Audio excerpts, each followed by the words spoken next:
Hello, everyone. Good morning and welcome back to Sports Today. We are set for a thrilling day of Test match cricket in the fourth day of the India versus England Test match. But there is a bit of a problem when it comes to India and injuries. Now, even before this particular Test match, you had or were dealing with injury issues. Remember, you had a KL Rahul unavailable due to a minor knock. Ravindra Jadeja is currently at the NCA. You don't know what his status would be. Mohammad Shami hasn't been selected in any of the squads because, as I said, injury concerns continue to abound, and now you can add another name potentially to that list of players who could be, let's say, sidelined, or you would hope is not really sidelined in the run, and that is, of course, the centurion from India's second innings, Shubman Gill. Now, Shubman Gill has apparently picked up a finger injury, and the BCCI have, in fact, given an update on him.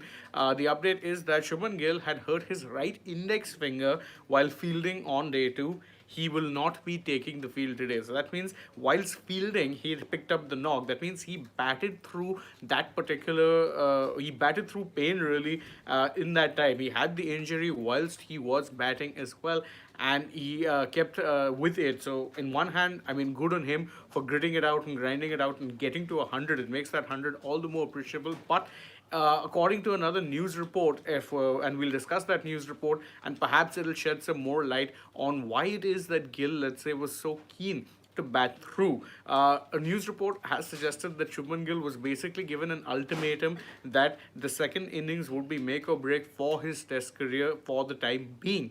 He had been told by the selectors that if he didn't get runs in this particular innings, he would have to go back and slog it out in in the Ranji Trophy. And what's more, he would have to actually be playing in that particular position where he wants to bat for India, which is of course the number three position. Now, it's no secret that Gill has in fact struggled with, let's say, form ever since he's stepped down from his opening slot into the number three role.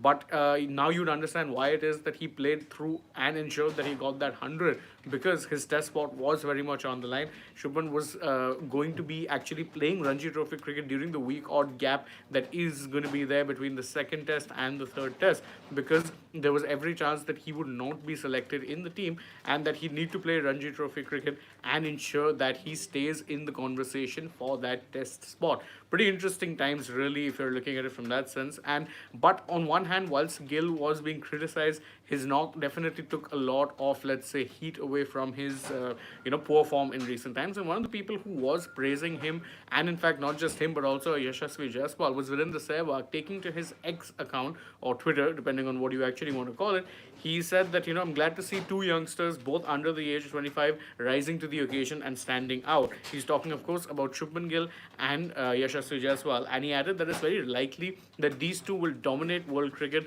for the next decade and more. Now, that's, of course, a big statement to make, but with Gill, you've seen over the past couple of years, he has in fact gone on to quietly solidify himself as a batter for all formats for India. Jaiswal seems to be in line to be doing the same, especially when you consider that he's already a mainstay in Test and T20 eyes. In fact, in T20 eyes, he's pretty much replaced Gill at this point. So definitely, bright future for both of these youngsters in that regard. Now, switching our focus from the Indian team to the English team, and there has been a little bit of concern over the availability of a certain Joe Root. Now, Joe Root, you'd remember, on day three, ended up injuring his little finger, it was, on his right hand, and he didn't really take to the field for most of the day, didn't bowl a ball. And there obviously were concerns when, England sent out Rehan Ahmed at the end of day three. Now, many would say that that was just a precautionary measure because you wanted to send out something akin to a white night watchman. But many also felt that it was something that had, a little something to do with Joe Root potentially not being able to bat, because they felt that, losing another wicket would mean that you'd be bringing out Root, and he probably wasn't fit.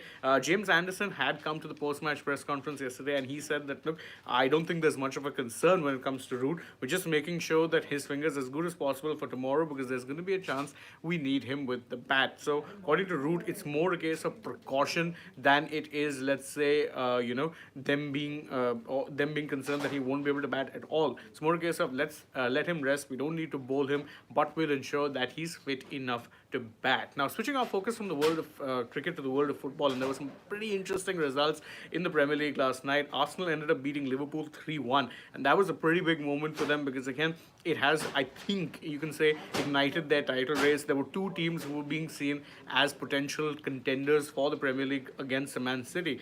Arsenal and Liverpool were those teams, and Arsenal beating Liverpool, big result. It's pretty telling that Liverpool didn't even end up managing to score a goal. The one goal that they scored, yes, it was credited to them, but it was technically an own goal. So dominant performance from them. Speaking of dominant performances, Manchester United put up a similarly dominant performance. They beat a West Ham United side who have been used to getting upsets this season, beat them 3-0. Now they've gone sixth in the Premier League, and it does tend to continue a trend with United where they'll have a bit of a slump, then have a bit of an up. Consistency definitely is lacking when it comes to Erik ten Hag and his men, but they have been getting a few good results recently, and you would hope that this would be the kind of turnaround they need to potentially, let's say, start their season and ensure that the second half of the season is stronger than the first half of the season and that they can end it strongly. And speaking of teams who are also in a similar position, Chelsea ended up slumping to another big loss, this time to a Wolverhampton Wanderers side at Stamford Bridge. Ouch. It's one thing to lose 4-1 to Liverpool away from home. Everyone knows this Chelsea side, bit of a soft touch when they are on the road.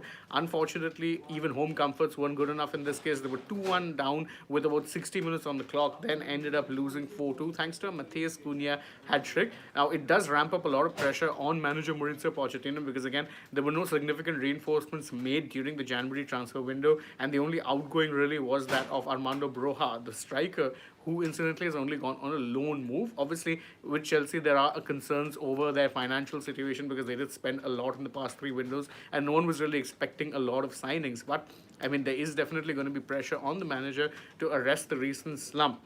And it's something that has happened at least once or twice in the season where they've gone through a mini slump, then rebounded. One hopes the rebound is pretty soon. But switching our focus now to the world of, let's say, Indian sports, and a bit of bad news really. If you're a hockey fan, the Indian women's hockey team ended up losing 3-1 to Netherlands in their FIH Pro League encounter that was taking place at the Kalinga Stadium in Bhubaneswar. The bad news there is that this is back-to-back losses now for the Indian women's hockey team, and it's definitely, showing that there's a lot of work to be done with this side. Remember, they ended up not qualifying even for the Olympics, and they did so in pretty close fashion. They ended up losing a penalty shootout to Australia, but I mean, it's definitely, let's say, not ideal the way the results are going for the Indian women's hockey team, and one hopes an uptake is coming soon enough. And speaking of upticks in form in women's sport in India, Vinesh Fogart, remember her? She was front and center of the the Wrestling Federation of India related protests, and recently ended up making something of a comeback, you can say, to the, let's say, domestic circuit when she took part in the Senior National Wrestling Championships, which is, of course, the trials that have been organized by the ad hoc committee running the Indian Olympic the ad hoc committee running the Wrestling Federation of India. You remember that there's a whole issue going on there, that the Wrestling Federation of India are hosting their own trials, the ad hoc committee are hosting their own trials, the WFI's trials are being seen as unofficial, and therefore it's led to a lot of confusion. But a lot of the top wrestlers have in fact gone for the trials that are being held by the ad hoc committee, and Vinesh Fogart was one of them. She, in fact, ended up securing a gold in the 55 kg category at this particular event. So it shows that, at the very least, the rust is coming off. And we know with Vinesh, she's a tough competitor, definitely one of India's best. You'd hope that this signals a return not only to form, but also to consistency on the mat. And that's it from us from this edition of the Morning Rapid Sports today. Thank you guys so much for joining us. If you enjoy our work, please don't forget to like, share the channel. Please stay tuned. We have plenty more coming your way. Gripping day of Test match cricket coming up, and you'll get all of the updates from that right here at Sports Today. So don't forget to stay tuned. For now, though, from my side, it's goodbye.